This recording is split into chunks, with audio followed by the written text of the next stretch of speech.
1400 വർഷങ്ങൾക്ക് മുമ്പ് അല്ലാഹുവിന്റെ പ്രവാചകൻ മസ്ജിദ് നബവിയിൽ ഇരുന്നിട്ട് അവിടെന്ന് പറഞ്ഞു, സഹാബാ, പാവങ്ങളെ സഹായിക്കാനാ വീട്ടിലെന്താ ഉള്ളതെടുത്ത് കൊണ്ടുവാ സഹാബാ. അള്ളാന്റെ റസൂല് പറയേണ്ട താമസമുണ്ടല്ലോ, പള്ളിക്കകത്ത് നിന്ന് സഹാബത്തിറങ്ങി ഓടുകയാണ്.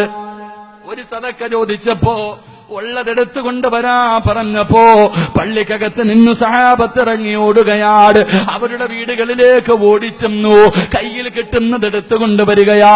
പണം കൊണ്ടുവന്നവരുണ്ട്, കാരക്ക കൊണ്ടുവന്നവരുണ്ട്, ഗോതമ്പ് മാവ് കൊണ്ടുവന്നവരുണ്ട്, വസ്ത്രങ്ങൾ കൊണ്ടുവന്നവരുണ്ട്, ഈന്തപ്പന ഓല കൊണ്ട് നെയ്ത പാ കൊണ്ടുവന്നവരുണ്ട്, തലകണ കൊണ്ടുവന്ന് കൊടുത്തവരുണ്ട്.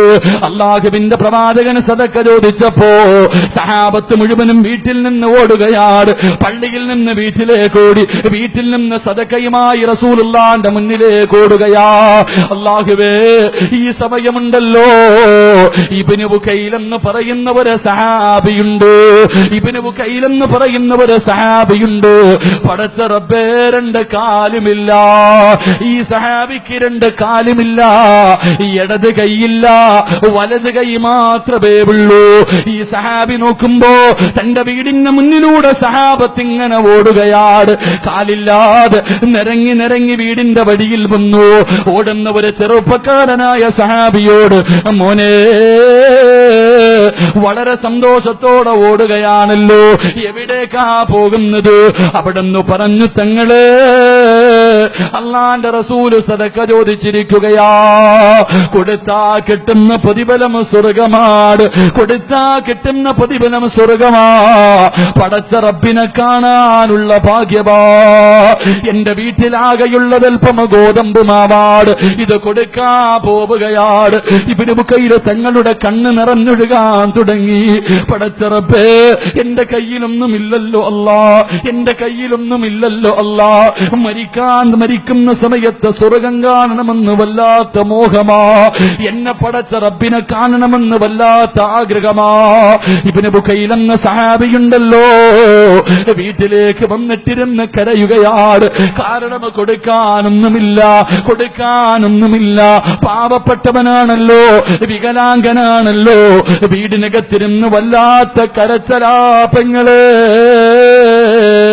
കുറെ സമയം കഴിഞ്ഞു, സമാധാനമില്ല. വീടിന്റെ വെളിയിലേക്ക് ഇറങ്ങുകയാണ്. തന്റെ അയൽവാസിയായ യഹൂദിയുടെ വീടിന്റെ മുന്നിലേക്ക് കടന്നു ചെന്നു. യഹൂദിയുടെ വീടിന്റെ മുന്നിലേക്ക് കടന്നു ചെന്നിട്ട് ഇബ്നു ബുകൈൽ തങ്ങൾ ചോദിച്ചു, എനിക്ക് എന്തെങ്കിലും ഒരു ജോലി തരുവോ? യഹൂദി ചോദിച്ചു, നിനക്ക് കാലില്ലല്ലോ, കൈയില്ലല്ലോ, ഒറ്റ കൈ കൊണ്ട് നീ എന്ത് ജോലി ചെയ്യാനാ ഇബ്നു ബുകൈൽ? ആ മനുഷ്യൻ ഇങ്ങനെ ചോദിക്കുമ്പോ ഇബ്നു ബുകൈൽ തങ്ങൾ പറഞ്ഞു, മനുഷ്യ, ഈ കാണുന്ന ഈന്തപ്പന തോട്ടങ്ങൾ ഞാൻ വെള്ളം കോരി നനയ്ക്കാ. യഹൂദിക്ക് അത്ഭുതമായി, ഒരു കൈ കൊണ്ട് എങ്ങനെയാണ് വെള്ളം കോരുന്നത്? കാണാനുള്ള ആഗ്രഹം കൊണ്ട് ജോലി കൊടുക്കുകയാ. ഇബ്നു ബുകൈൽ റളിയല്ലാഹു തആല അൻഹു, പടച്ചവരെ, തൊട്ടിയം കയറമെടുത്തുകൊണ്ട് കിണറ്റിന്റെ ചുവട്ടിലേക്ക് കടന്നു ചെല്ലുകയാണ്.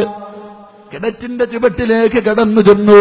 വെള്ളം കോരുന്നതിന് വേണ്ടി കയറെടുത്ത് കിണറ്റിലേക്കിട്ടു. അല്ലാഹുവേ, വെള്ളം നിറഞ്ഞു കഴിയുമ്പോ വലത് കൈകൊണ്ട് കയറിങ്ങനെ വലിക്കുകയാ. രണ്ടാമത് വലിക്കാൻ ഇടത് കൈയില്ല. എന്തേ ചെയ്തതെന്നറിയുവോ? കയറിങ്ങനെ പല്ലിലേക്ക് ചേർത്ത് പിടിക്കുകയാണ്. എന്നിട്ടിങ്ങനെ പല്ലുകൊണ്ട് കടിച്ചു പിടിക്കും. കയറ് പിന്നെയും വലിക്കും, കടിച്ചു പിടിക്കും.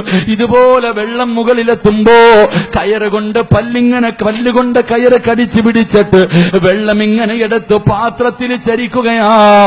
എന്നിട്ട് മടിയിൽ വെച്ചിട്ട് നിരങ്ങുകയാണ്. തന്റെ മടിയിൽ ഇങ്ങനെ വെള്ളം വെച്ചിട്ട് നിരങ്ങി ഓരോ മരത്തിന്റെ ചുവട്ടിൽ കൊണ്ടുപോയി ഒഴിക്കുകയാ. യഹൂദിക്ക് വല്ലാത്ത അത്ഭുതം തോന്നി. വീടിനകത്തേക്ക് കടന്നുപോയി. കുറെ സമയം കഴിഞ്ഞ് വീടിന്റെ വെളിയിൽ വന്ന് നോക്കുമ്പോ സുബ്ഹാനല്ലാഹ്,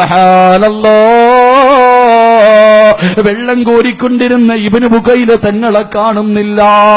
കിണറ്റിന്റെ ഭാഗത്ത് അതാ രക്തത്തിന്റെ അടയാളം കാണുകയാ. യഹൂദി വല്ലാതെ ഭയന്നു.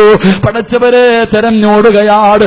ഓടി ചെന്ന് നോക്കുമ്പോ ഒരു ഈന്തപ്പന മരത്തിന്റെ ചുവട്ടില് ശരീരം മുഴുവനും രക്തത്തിൽ കുളിച്ചിങ്ങനെ തളർന്നു കിടക്കുകയാ. ശരീരം മുഴുവനും രക്തമാണ്, വായിലൂടെ രക്തം വരുന്നു, ശരീരത്തിലെ വസ്ത്രം മുഴുവനും രക്തമാണ്. യഹൂദി ചോദിച്ചു, ഇബ്നു ബുക്കൈല് എന്തിനാ ഇതുപോലെ കഷ്ടപ്പെടുന്നത്? പണമാണ് വേണ്ടതെങ്കിൽ എന്നോട് ചോദിച്ചാ പോരായിരുന്നു. ആ മനുഷ്യൻ പറഞ്ഞു.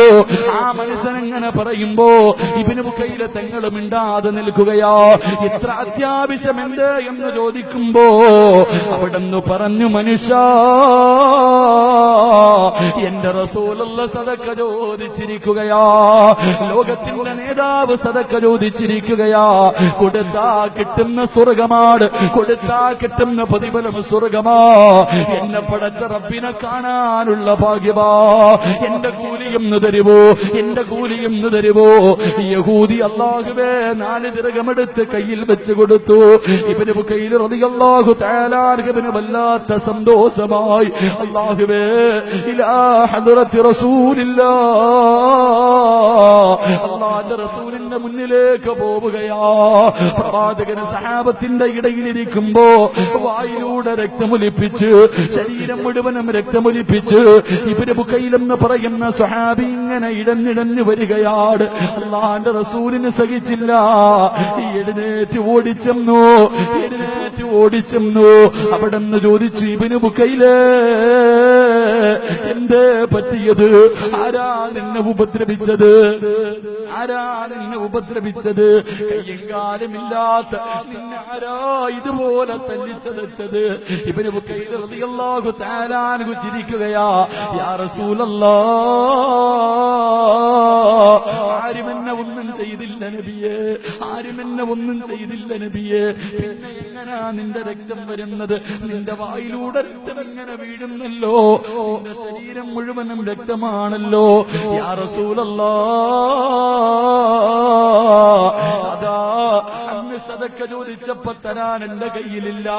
അടുത്ത യഹൂദിയുടെ വീട്ടിൽ പോയിട്ട് വെള്ളം കോരുന്ന സമയത്ത് വലിക്കാൻ എനിക്ക് റബ്ബ് കൈ തന്നില്ലല്ലോ.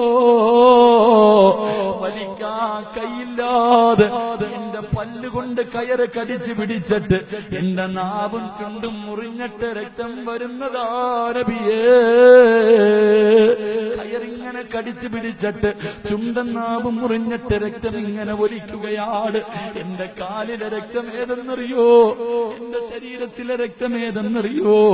നടക്കാൻ കാലില്ലല്ലോ നബിയേ, നടക്കാൻ കാലില്ലല്ലോ നബിയേ. ഈന്തപ്പന മരത്തിന്റെ ചുവട്ടില് വെള്ളം ഒഴിക്കുന്നതിന് വേണ്ടി മടിയിൽ വെള്ളം എടുത്ത് വെച്ചിട്ട് മണ്ണിലൂടെ നിരങ്ങിപ്പോയിട്ട് എന്റെ തൊടയിലെ തൊലിയുരിഞ്ഞിട്ട് രക്തം വരുന്നതാ നബിയേ. അല്ലാഹുവിന്റെ റസൂലിന്റെ കണ്ണ് നിറഞ്ഞുപോയി, അല്ലാഹുവിന്റെ റസൂലിന്റെ കണ്ണ് നിറഞ്ഞുപോയി. പാപ്പാ, റബ്ബ് നിനക്ക് കാല് തന്നില്ലേ? അല്ല നിനക്ക് കൈ തന്നില്ലേ? നിനക്ക് ഭാര്യയും മക്കളും പണവും വീടും എല്ലാം വാരിക്കോരി തന്നു. നിനക്ക് ആവശ്യത്തിനേക്കാൾ റബ്ബ് നിനക്ക് വാരിക്കോരി തന്നു. അല്ലാഹുവിന്റെ റസൂല് ചോദിച്ചു, ആർക്ക് വേണ്ടിയാ ഇബ്നു ബുക്കൈല്? ഇതുപോലെ നീ കഷ്ടപ്പെട്ടത് ആർക്ക് വേണ്ടിയാണ്? യാ റസൂലല്ലാഹ്, എനിക്ക് വേണ്ടിയല്ല നബിയേ. അങ്ങ് സദക്ക ചോദിച്ചല്ലോ, അങ്ങ് സദക്ക ചോദിച്ചല്ലോ. അല്ലാഹുവിന്റെ റസൂല് ചോദിച്ചു, നീയും പാവപ്പെട്ടവനല്ലേ? നീയും പാവപ്പെട്ടവരല്ലേ? യാ റസൂലല്ലാഹ്, എനിക്കും സ്വർഗ്ഗത്തിൽ പോകണമെന്ന് വല്ലാത്ത മോഹമാ നബിയേ. എന്റെ നിസ്കാരം കൊണ്ട്, എന്റെ നോമ്പ് കൊണ്ട്, എന്റെ ഇബാദത്ത് കൊണ്ട് എനിക്ക് പോകാൻ അറിയില്ലെന്നറിയാം. ഈ കൈയില്ലാത്ത കാലില്ലാത്ത ഞാൻ എങ്ങനെ സ്വർഗത്തിൽ പോകാം? അതുകൊണ്ട് യാ റസൂലല്ലാഹ്, എനിക്ക് മരിക്കുന്ന സമയത്ത് സ്വർഗം കണ്ടിട്ട് മരിക്കണം. എനിക്ക് നാളെ പറവയെ പോലെ പറന്ന് സ്വർഗത്തിലെത്തണം. സ്വർഗത്തിൽ ചെന്നിട്ട് എന്റെ റബ്ബിനെ എനിക്കൊന്ന് കാണണം നബിയെ.